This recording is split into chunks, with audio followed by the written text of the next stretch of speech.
Sarah, the one problem I see with the show is that there aren't enough hot guys on it. I know. We're missing Mike Coulter today because he was the one that is working today because we couldn't bring everybody. So. Were you, as executive producer, responsible for this lineup of hotness? Yes.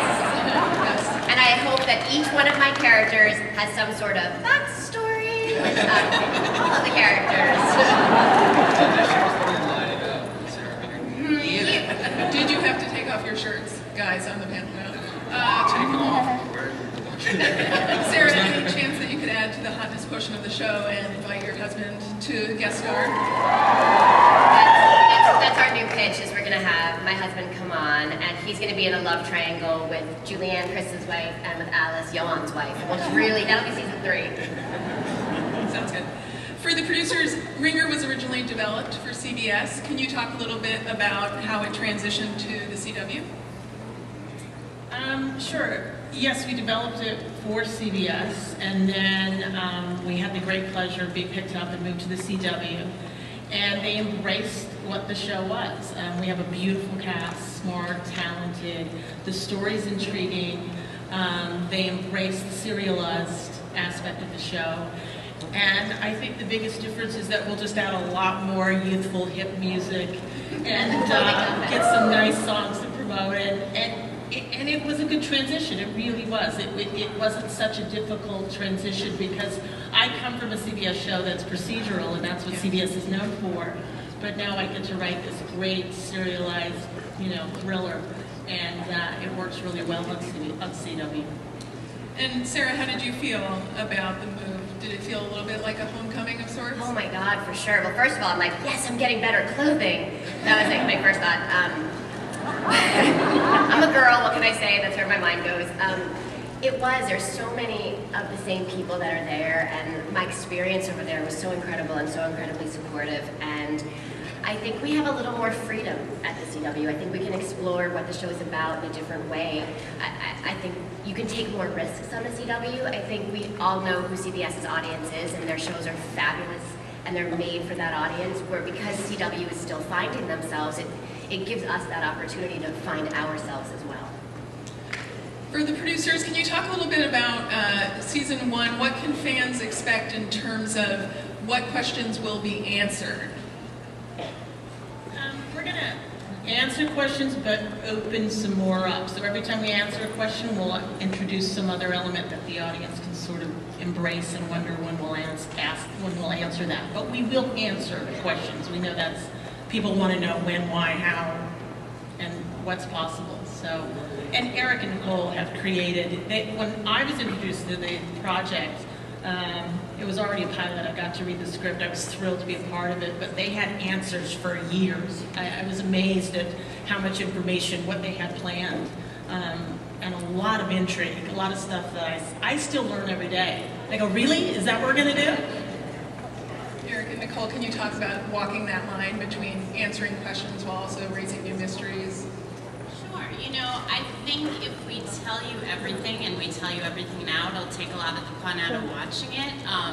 But I can say this, that we will give you some answers, we'll lead you on a path, and when you think you know what's going to happen, we're going to throw a wrench in. And these guys don't even know.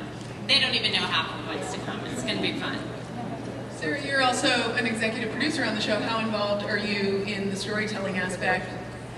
I'm not as involved in the storytelling aspect in the sense that I'm not a writer and I don't fancy myself one. I do happen to know where it is going, so I can hold that over everyone's heads, which is good.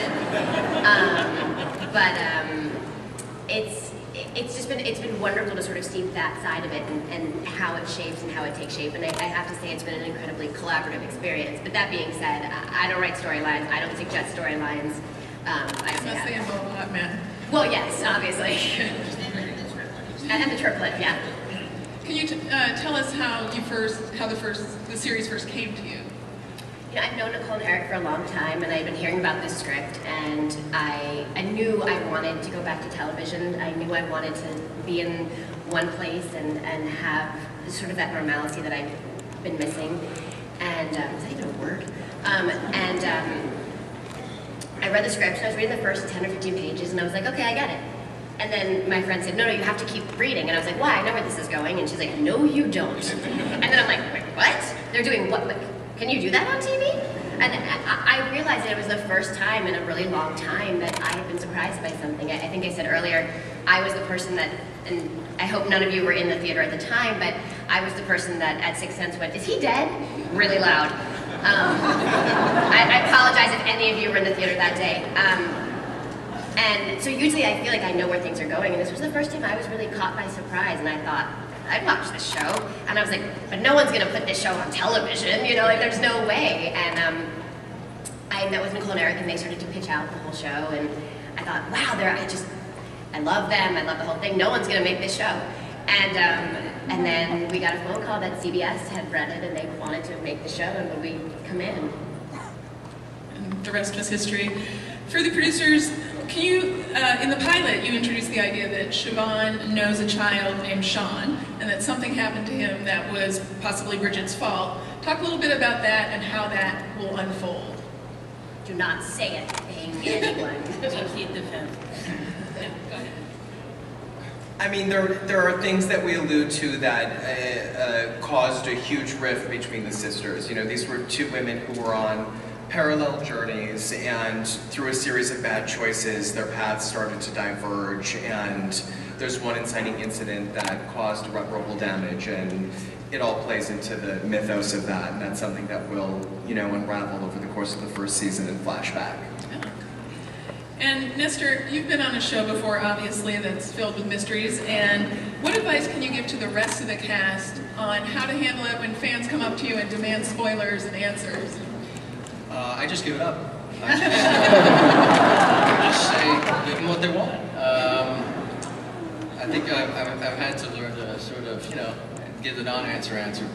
And, you know, it's ultimately, I don't think people really want to know the answer until it's all done and it's, you know, after the fact. But I think you can still talk about it and talk about it without actually addressing the specific answer.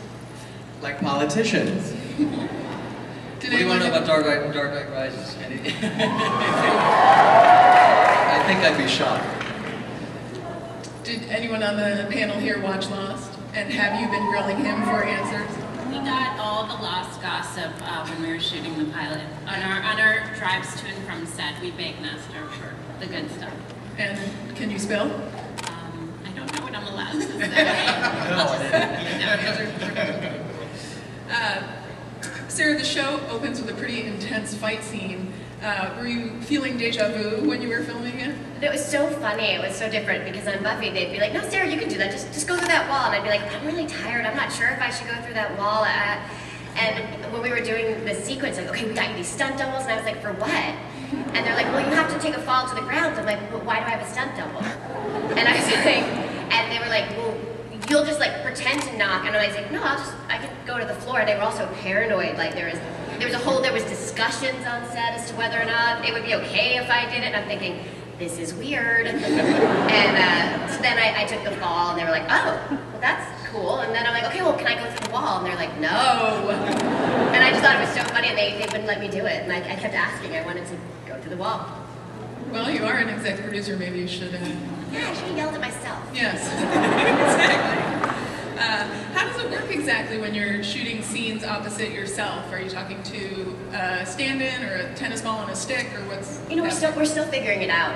The technology is advancing in leaps and bounds, and just while we're shooting, I feel like it's advancing. And the last season of Buffy, I played Buffy the One and Robot Buffy, and it was literally like old school split screen. You know, you stand still, and the next one, you know. And now there's so many different options, so it depends. Sometimes I'm playing opposite a double. In some scenes, you'll actually see the double. In some scenes, I'm hearing it in my own playback. I have an earpiece. In some scenes, I'm just making it up. And then eventually, I feel like, you know, by season 3, they'll clone me.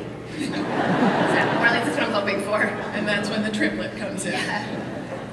Christopher, were you happy to be back on the CW? Did you have to give up your parking space or anything? No, the coffee mug was still on the kitchen counter. No, the CW is an amazing network to work for. You know, Life Unexpected obviously found a really amazing fan base, and strangely enough, people would always say, "Oh, we love Life Unexpected," and then their tag would be like, "Buffy lives forever." So a lot of you guys like.